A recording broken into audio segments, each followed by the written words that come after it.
বন্ধুরা, আমি আছি আপনাদের মাঝে শুভ রহমান নয়ন। তো আজকে আমি আপনাদেরকে দেখাবো ভারতের চেন্নাইয়ে অবস্থিত প্রায় 172 বছর আগের পুরনো যে জাদুঘর আছে সেটা।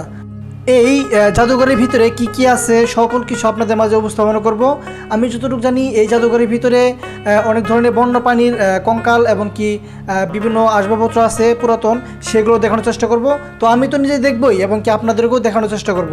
তো ভিডিওটি অবশ্যই সম্পূর্ণ দেখবেন এবং কি ভালো লাগলে চ্যানেলটি সাবস্ক্রাইব করে দিবেন।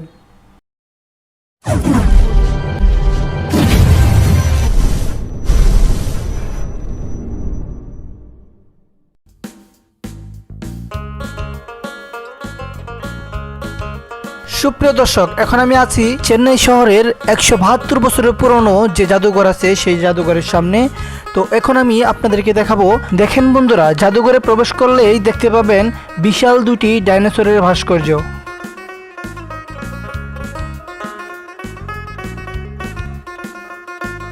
দেখেন বন্ধুরা, পাশেই দাঁড়িয়ে আছে নান্দনিক স্থাপত্যের পুরাতন ভবন, যা বর্তমানে জাদুঘরের আর্ট গ্যালারি হিসেবে ব্যবহৃত করা হচ্ছে। দর্শক, এই যে লাল ভবনটি দেখছেন, এখানে রয়েছে টিকিট কাউন্টার। প্রাপ্তবয়স্ক ভারতীয় নাগরিকদের জন্য টিকিটের মূল্য 15 টাকা এবং কি বিদেশি পর্যটকদের জন্য টিকিটের মূল্য গুনতে হবে 250 টাকা। এই চেন্নাই শহরে এই জাদুঘরটি সবচেয়ে পুরাতন জাদুঘর, আর এই জাদুঘরটি অনেকটা জায়গা নিয়ে জাদুঘরটি করা হয়েছে। ভারতের সবচেয়ে পুরাতন ও ঐতিহাসিক জাদুঘর রয়েছে কলকাতায়, আর এই জাদুঘরটি হলো দ্বিতীয় পুরাতন জাদুঘর, যেটি বর্তমানে চেন্নাইয়ে অবস্থিত। এই জাদুঘরটি স্থাপিত হয় 1851 সালে, যার আগের নাম ছিল মাদ্রাজ কেন্দ্রীয় জাদুঘর। ভেতরে প্রবেশ করলে দেখতে পারবেন প্রতিষ্ঠাকালীন সার্জন ইনচার্জ ইজি ভালফোর এর ছবি। বন্ধুরা, এখানে যেগুলো দেখতে পাচ্ছেন এগুলো সবই বৌদ্ধ ধর্মের দেবদেবীদের মূর্তি এবং কি পাথর কাটে মূর্তি বানানো হয়েছে, সেগুলোই এখানে সংগ্রহ করে রাখা হয়েছে। এখানে যেগুলো মূর্তি এবং কি ভাস্কর্যগুলো আছে সবগুলোই বৌদ্ধ ধর্মের সাথে সম্পর্কযুক্ত ছিল। বন্ধুরা, এখানে যেগুলো দেখতে পাচ্ছেন এগুলো হলো বৌদ্ধ ধর্মের দেবদেবীদের আসন ছিল। এগুলো দেখে যা বুঝতে পারছি, মনে হয় এগুলো দিয়ে আগের যুগে মানুষরা ওই ধান থেকে চাল বের করতো, সেচ করে, এইটাই বোঝানো হচ্ছে।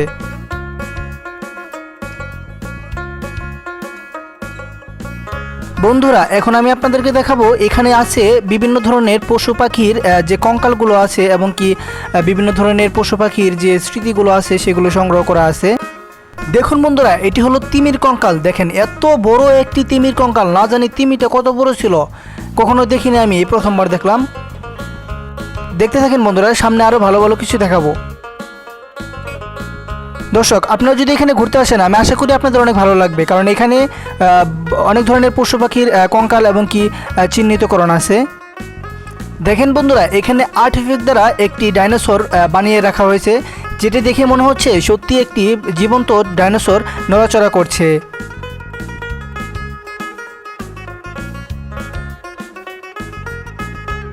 বন্ধুরা, এটি আর্টিফ্যাক্ট হলেও এটি দেখতে হুবহু বাস্তব। দেখেন বন্ধুরা, এখানে আমি আপনাদেরকে আরও কিছু জিনিস দেখাবো। দেখেন এই সামনে দেখা যাচ্ছে একটি কুমির, এটা হলো ঘড়িয়ালের দাঁত, আর তার পাশে দেখেন একটি আস্ত কুমির, জীবন্ত কুমিরকে মেরে এখানে ঝুলন্ত অবস্থা রাখা হয়েছে। এগুলো এখনও সশরীরে আছে, এগুলো কিন্তু কোনো আর্টিফ্যাক্ট না, এগুলো বাস্তব।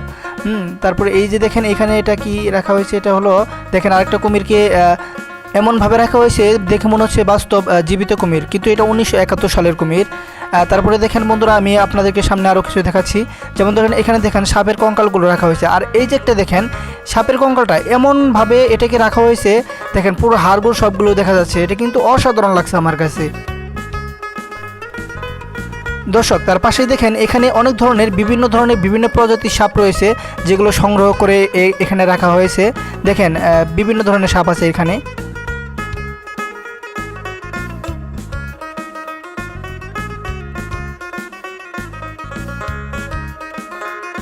এখানে অনেক ধরনের সাপ রয়েছে এবং কি সাপগুলোর নামও এখানে উল্লেখ করে দেওয়া হয়েছে। আপনারা এগুলো কখনো দেখেছেন কিনা আমি জানি না। বন্ধুরা, এখন আমি আপনাদেরকে দেখাবো বিভিন্ন ধরনের পাখি এবং কি তাদের কঙ্কাল। দর্শক, আপনারা প্রথমবার এই পাখিগুলো দেখলে হয়তো ভাববেন এগুলো আর্টিফ্যাক্ট অথবা আর্টিস্ট করা, কিন্তু না, এগুলো ওনারা হয়তো পাখিগুলো মারা গেছিলো যেগুলো সংগ্রহ করে রাখছে এমনভাবে যেগুলো দেখে বাস্তব মনে হচ্ছে। দর্শক, এখন যেটা দেখাচ্ছি এটা হলো সবচেয়ে বড় হাতির মধ্যে একটি হাতির কঙ্কাল। দেখেন কত বড় হাতির কঙ্কাল, এটা কিন্তু অসাধারণ ছিল। বন্ধুরা, এই জাদুঘরটি এত বড় এবং এত এত নিদর্শনগুলো সংগ্রহ করে রাখছে যা ঘুরে দেখতে প্রায় কয়েক ঘন্টা সময় লেগে যেতে পারে।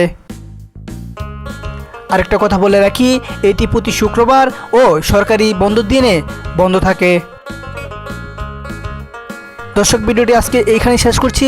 ভিডিওটি কেমন লাগছে অবশ্যই কমেন্ট করে জানাবেন এবং কি ভিডিওটি ভালো লাগলে চ্যানেলটি সাবস্ক্রাইব করে দিতে পারেন। ভালো থাকবেন, সুস্থ থাকবেন, সবাইকে খুদা হাফেজ, আল্লাহ হাফেজ, টাটা, বাই বাই।